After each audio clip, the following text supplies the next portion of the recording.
നമുക്കിനി ഖത്തറിലേക്ക് പോകാം. അവിടെ ഉണ്ടായ അപകടത്തിന്റെ കൂടുതൽ വിവരങ്ങൾ നോക്കാം. ഖത്തർ റാസ് ലഫാൻ വ്യവസായ മേഖലയിലെ ഗ്യാസ് ഫാക്ടറിയിലുണ്ടായ സ്ഫോടനത്തിൽ മരിച്ചവരിൽ 12 പേർ ഇന്ത്യക്കാരെന്ന് ഇന്ത്യൻ എംബസി അറിയിച്ചു. ഖത്തർ അധികൃതരെ ഉദ്ധരിച്ച് എക്സ് പ്ലാറ്റ്ഫോമിലൂടെയാണ് എംബസി ഇക്കാര്യം അറിയിച്ചത്. സ്ഫോടനത്തിൽ 13 പേരാണ് മരിച്ചത്. ആക്രമണമല്ല, അപകടമാണ് ഉണ്ടായതെന്ന് ഊർജ്ജമന്ത്രി സ്ഥിരീകരിച്ചു. വിവരങ്ങളുമായി മുഹമ്മദ് റഹീസ് ചേരുന്നു. റഹീസ്, ഈ റാസ് ലഫാൻ എന്ന് കേൾക്കുമ്പോഴാണ് അത് അപകടം തന്നെയാണോ എന്നൊരു സംശയം ആർക്കെങ്കിലും ഉണ്ടാവുന്നെങ്കിൽ ഉണ്ടാവുക. 13-ൽ 12 ഇന്ത്യക്കാരാണ്. ഇന്ത്യയിൽ എവിടെയൊക്കെ ഉള്ളവരാണ് എന്നറിവുണ്ടോ? കശ്മി, ഇന്ത്യയിൽ ഏത് സംസ്ഥാനത്തുള്ളവരാണ് ഇവർ എന്നുള്ളൊരു വിവരം ഇന്ത്യൻ എംബസി ഇതുവരെയും പുറത്തുവിട്ടിട്ടില്ല. പക്ഷേ മരിച്ച 13 പേരിൽ 12 പേരും ഇന്ത്യക്കാരാണ് എന്നുള്ള സ്ഥിരീകരണം വരുന്നുണ്ട്. പരിക്കേറ്റത് ആകെ 66 പേർക്കാണ്. ഈ പരിക്കേറ്റവരിലും ഇന്ത്യക്കാരുടെ നല്ലൊരു ശതമാനമുണ്ട് എന്നുള്ള വിവരങ്ങളാണ് പുറത്തു വരുന്നത്. ഇന്ത്യക്കാരുണ്ട് എന്നുള്ളത് ഔദ്യോഗികമായി തന്നെയുള്ള വിവരമാണ്. പരിക്കേറ്റവരുടെ കൂട്ടത്തിലും അതിലൊരു വലിയ ശതമാനവും ഇന്ത്യക്കാരാണ് എന്നുള്ള വിവരം, അത് ചില അനൌദ്യോഗിക വിവരങ്ങൾ അത്തരത്തിലും പുറത്തു വരുന്നുണ്ട്. പ്രത്യേകിച്ച് ഈ ഖത്തർ എനർജി ഒക്കെയും നേരിട്ട് നടത്തുന്ന ഖത്തറിലെ ഏറ്റവും വലിയ ഈ പ്രകൃതിവാതക ഫാക്ടറിയിലാണ് ഇത്തരത്തിൽ തീപിടുത്തം ഉണ്ടായത്. റാസ് ലഫാൻ സ്ഫോടനത്തിൽ ആദ്യ ഘട്ടത്തിൽ 54 പേർക്കൊക്കെ പരിക്കേറ്റു എന്നുള്ള വിവരം പുറത്തു വന്നെങ്കിലും ഒടുവിലായി ഊർജ്ജമന്ത്രി തന്നെ സ്ഥിരീകരിച്ചു പറഞ്ഞത് 66 പേർക്ക് പരിക്കേറ്റു എന്നുള്ളതാണ്.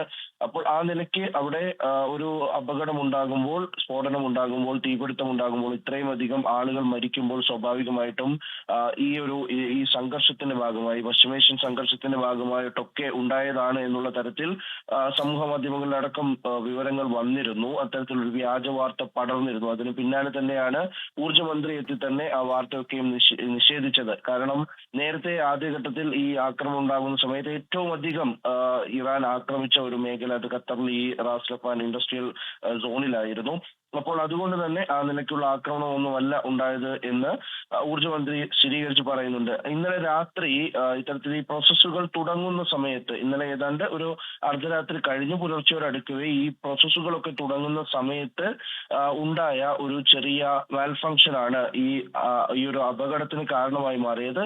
അങ്ങനെ പെട്ടെന്ന് തന്നെ അവിടെ ഒരു സ്ഫോടനം ഉണ്ടാകുന്നു, തീ ആളിപ്പടരുന്നു. പിന്നീട് വലിയ തോതിലുള്ള ഒരു പൂർണ്ണമായും ഏതാണ്ട് കത്തി നശിക്കുന്ന നിലയിലേക്ക്, ഒരു വലിയ ഭാഗം കത്തി നശിക്കുന്ന നിലയിലേക്ക് ഈ ഒരു അപകടം മാറുന്നു എന്നുള്ളതാണ് നിലവിൽ ഈ ചില ദൃശ്യങ്ങളും ഒപ്പം തന്നെ വിവരങ്ങളും വെച്ച് നമുക്ക് പറയാൻ കഴിയുന്നത്. ആ നിലയിലേക്ക് തന്നെ പൂർണ്ണമായും വലിയ രീതിയിൽ ഒരു പ്രദേശം മൊത്തവും ഇങ്ങനെ അഗ്നി വിഴുങ്ങുന്ന തരത്തിലേക്കുള്ളൊരു അപകടം ഉണ്ടാകുന്നു. അതിൽ പെട്ട് മരിച്ചുപോയ 13 പേരിൽ അത് 12 പേരും ഇന്ത്യക്കാരാണ്. ഒരു പാകിസ്ഥാൻ സ്വദേശിയാണ് എന്നുള്ളതാണ് വിവരം. അപ്പോൾ ആ നിലയിലേക്ക് വലിയൊരു അപകടമായി മാറുകയാണ്. എന്തായാലും ഇന്ത്യൻ എംബസി കാര്യങ്ങൾ കൃത്യമായി ക്രോഡീകരിക്കുന്നുണ്ട് എന്ന് പറയുന്നു. ഇത്തരത്തിൽ മരിച്ച ഇന്ത്യക്കാരുടെ കുടുംബങ്ങളുമായി ബന്ധപ്പെട്ട് അവർ സംസാരിക്കുന്നുണ്ട്. ഒപ്പം തന്നെ ഈ മൃതദേഹം ഇനി നാട്ടിലേക്ക് എത്തിക്കുന്നതുമായി അടക്കമുള്ള കാര്യങ്ങളുമായി മുന്നോട്ട് പോവുകയാണ്. ഒരുപക്ഷെ ഈ നാട്ടിലേക്ക് മൃതദേഹം എത്തിക്കുന്ന ഘട്ടത്തിൽ മാത്രമാണ് ഇവർ ഏതൊക്കെ സംസ്ഥാനക്കാരാണ് എന്നുള്ളതിൽ പൂർണ്ണമായിട്ടുള്ളൊരു വിവരം ലഭിക്കുക. ഹാഷ്മി, പ്രവിധ.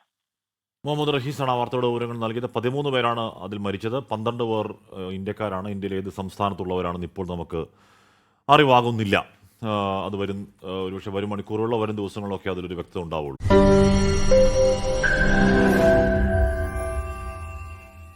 ലോകത്തെവിടെയായാലും ഏത് സമയത്തും 24 വാർത്തകളും ഓഗ്മെന്റഡ് റിയാലിറ്റി പാക്കേജുകളും എക്സ്പ്ലെയിനറുകളും വിശദമായി കാണാൻ ഞങ്ങളുടെ യൂട്യൂബ് ചാനൽ നിങ്ങൾക്ക് സബ്സ്ക്രൈബ് ചെയ്യാം.